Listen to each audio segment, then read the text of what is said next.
Okay, it's Friday the 17th. This is the second part of this subframe redo. Like I said in the previous video, the rear coilover mount or lower part of the shock body with the way I have the knuckle rolled forward for the alignment and bump steer hits the coilover under like max compression and it gets stuck, and it's really noticeable on the passenger side when the car is loaded up with the tracker run at.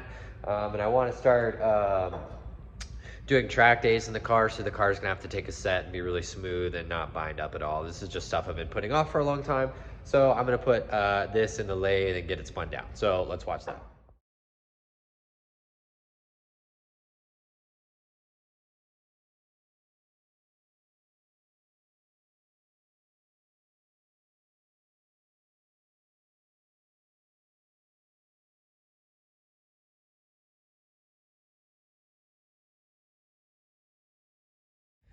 Okay, and so just like that, after the time lapse, those little nubs, which is going to get us some clearance for that upper control arm in the rear, are gone.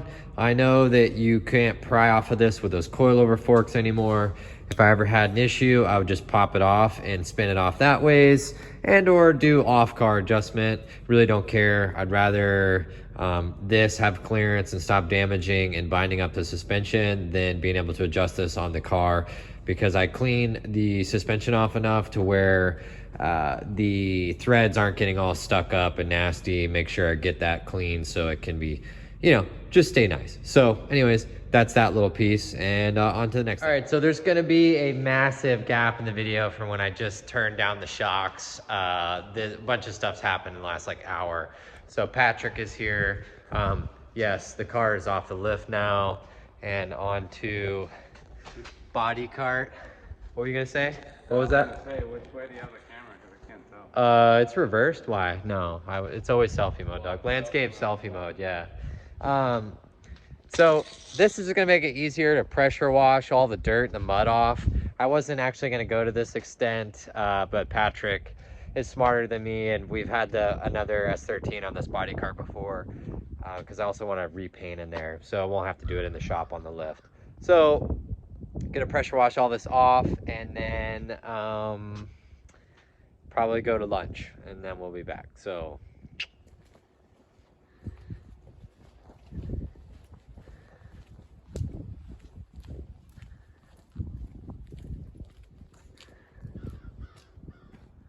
dude, have you seen my videos? have I seen your videos? Mm-hmm. I haven't, sir. You got YouTube videos? I do, actually. Okay, cool. I actually enjoyed editing. Yeah, I do it on iMovie, honestly. Yeah, we're just like yeah, filming this because it's down. But yeah, basically that's gonna allow us to clean all of this. The back end of this car is disgusting, and like it seems like the last couple events we've driven is like all in the rain and like mud and stuff, or it's like a halfer event. Winter has been never ending. Winter has been never ending. All right, cool.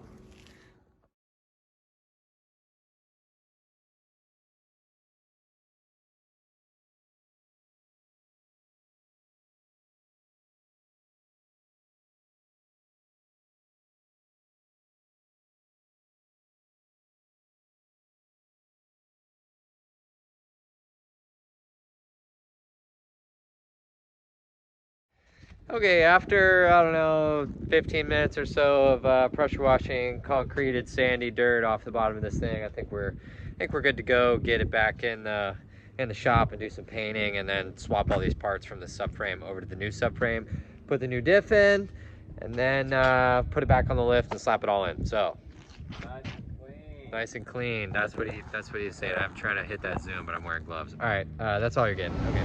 All right, so after a couple hours of work here, there's another big lull. I had to change the differential stud bolts away from these OEM ones. They're a little shorter, and when you reinforce these plates, these are just a little bit too short, so had to get those. Bought the wrong kind, had to go to the store, total fiasco. Put the car back on the lift and painted the underside here. you know, pretty quickly. And then, like I said, also spun down the coilover collars, got that stuff fitting. Now we are pulling the old subframe apart, which has been completely taken apart. There's the control arms, all the parts. Patty's gone through, cleaned all the Heim joints, probably gonna lubricate some of that stuff. Put some fishing reel cleaning stuff. It's really good for Heim joints. It doesn't take on dirt.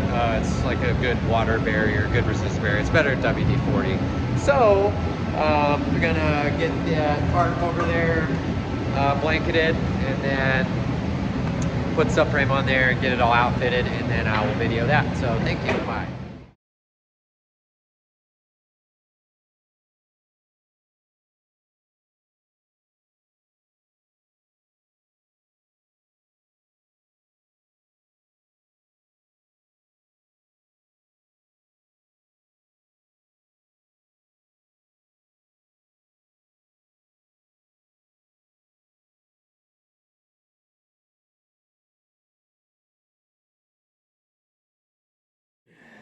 All right, after a little bit of monkeying around and clearancing some of those GK-Tech plates, because when I welded it, I didn't have any of the links in like the instruction says, but there was only one that I had to clearance, which was actually an out of scope piece for exhaust clearance, where it's chopped into the subframe more, so the exhaust can go up into the chassis.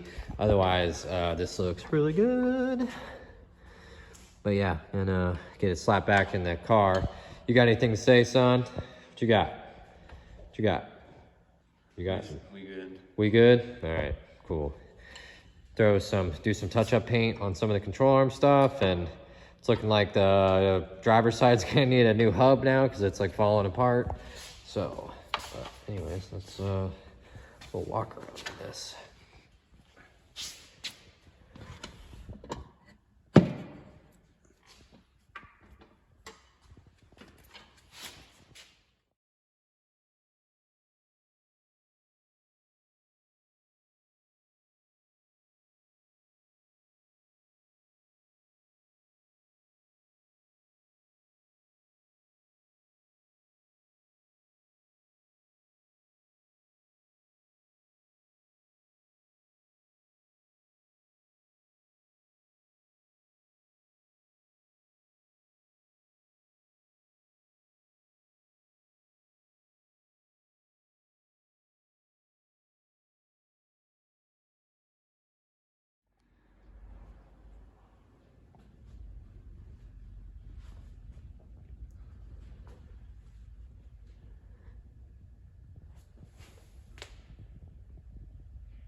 All right, so after a day of messing around with a bunch of nuts and bolts, changing hardware, dealing with cross-threaded stuff, damaged stuff from trackside repairs, etc., the subframe is back in the car. Yeah, so that being said, the center section is a KAAZ 1.5. I think that's going to be a big advantage over, well, I know it is, but it's going to be a big advantage over having a welded diff, and in the rain, it's going to be a little easier to drive, be a little more responsive, a little bit more, just command more out of the car for sure. So, and even if I track it or whatever I do, I prefer a 1.5. That unlock on decel kind of gets the car into slip angle, gets a little turn in, it's a little snappier in that retrospect. So, just gonna put the trans back in, and oh, I gotta change the starter, and then we'll be back to the old big show there. So catch y'all next time.